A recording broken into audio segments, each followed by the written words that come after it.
Hey, welcome to the video. Today I'll tell you a story from a first-person shooter science fiction action video game, Call of Duty Black Ops. The story is set in the Cold War era. Much of the story is told through the eyes of SOG and CIA operative Alex Mason, primarily through his flashbacks. Mason awakens strapped to a chair in a room filled with monitors, bombarded with questions by two unknown interrogators about a numbers broadcast. Mason then recalls several events from the past in an attempt to answer their questions. Flashback to April 17, 1961.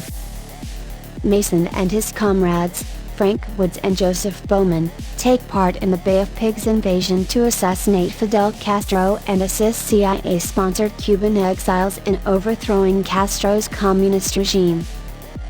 Mason apparently succeeds before realizing that the CIA's Cuban rebels are losing against Castro's armed forces.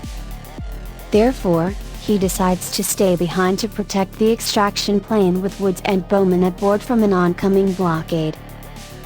Mason is then captured by the real Castro, who reveals that Mason had assassinated a double, and hands him over to Major General Nikita Dragovich as a gift. He is held captive at the Vorkuta Gulag, a Russian labor camp, for 2 years. After further interrogation, Mason recounts how he befriended Viktor Reznov, a former Red Army soldier, during his imprisonment at Vorkuta. Reznov assists Mason in sparking a prisoner uprising at Vorkuta, which facilitates Mason's escape from the prison. 1 month after his escape, Mason is escorted to the Pentagon with his handler, Jason Hudson, where he receives authorization from President John F. Kennedy to assassinate Dragovich.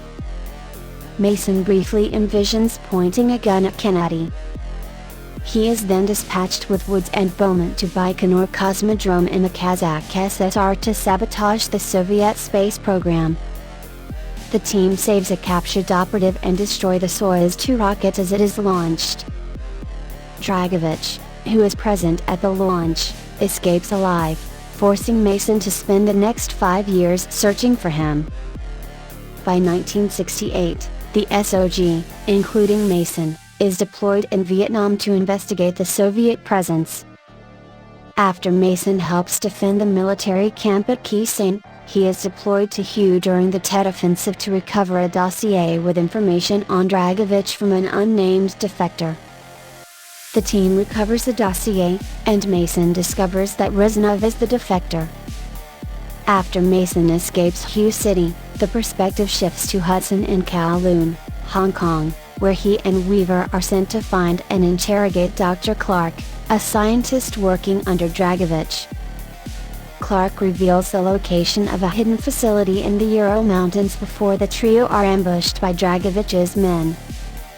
Hudson and Weaver escape, but Clark is killed before he can explain the numbers broadcast. Then, after further interrogation, Mason reveals the story, as told to him by Reznov, of the history behind Dragovich, his right-hand man, Lev Kravchenko, and German ally, Dr. Friedrich Steiner. These events take place shortly after World War II. They detail Dragovich's discovery of the German biochemical weapon known as Nova 6, and illustrates his ruthlessness as he murders his own soldiers to witness the effects of the weapon, including Reznov's close friend, Dmitry Petrenko. Reznov asked Mason to promise him that Petrenko's death will be avenged, and Dragovich, along with his allies, Kravchenko and Steiner, will be killed. The interrogation moves back to 1968, and Mason describes how he and the rest of his squad from the SOG, fight their way through Viet Cong-controlled territory in an ultimately futile attempt to chase an elusive Kravchenko, and are later sent to locate and investigate a downed Soviet plane containing Nova 6. During this investigation, Mason, Woods, and Bowman are captured by the Viet Cong. The perspective switches to Agent Hudson, who is sent on a mission to infiltrate the base Clark mentioned in the Ural Mountains, a suspected development center of Nova 6. the control room. The facility is rigged with explosives in a trap set by Dragovich, but Hudson's team is contacted remotely by Dr. Steiner, who gives his location and promises, in exchange for safety from Dragovich's systematic elimination of loose ends, information on cracking the numbers broadcast. Mason describes to his interrogator how Bowman was killed while imprisoned, and how he and Woods escaped from their Viet Cong captors. Mason and Woods fight across a vast swath of Vietnamese land in a stolen Mi-24 Hun to reach Kravchenko's base.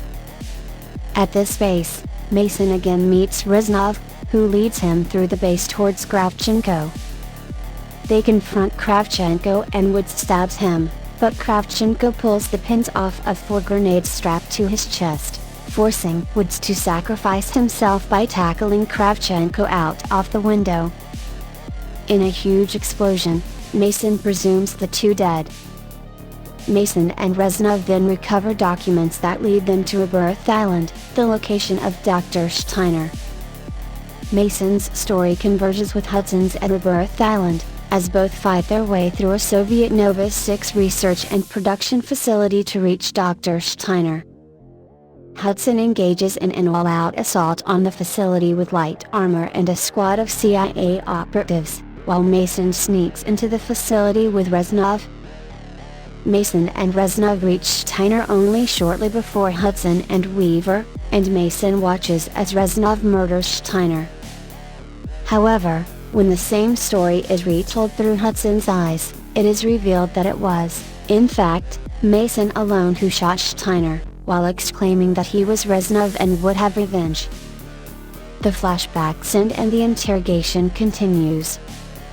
Hudson reveals himself and Weaver to be the interrogators and confronts Mason face to face. Hudson reveals that, while at Vorkuta, Mason was subjected to severe mental reconditioning in order to turn him into a sleeper cell who would perform Soviet missions in America, including assassinating President Kennedy. However, Reznov hijacked this conditioning and used it to instill in Mason an absolute devotion to complete Reznov's vow for revenge, to kill Dragovich, Kravchenko and Steiner. Reznov never escaped Vorkuta, but died during the breakout attempt, and the Soviet defector in Hue actually died before Mason reached him. Mason's visions of Reznov are a result of a dissociative disorder caused by the traumatic brainwashing program. Hudson reveals that Dragovich has sleeper cells placed all over the United States, which, when ordered by the numbers broadcast, will unleash Nova 6 in every state capital in the country.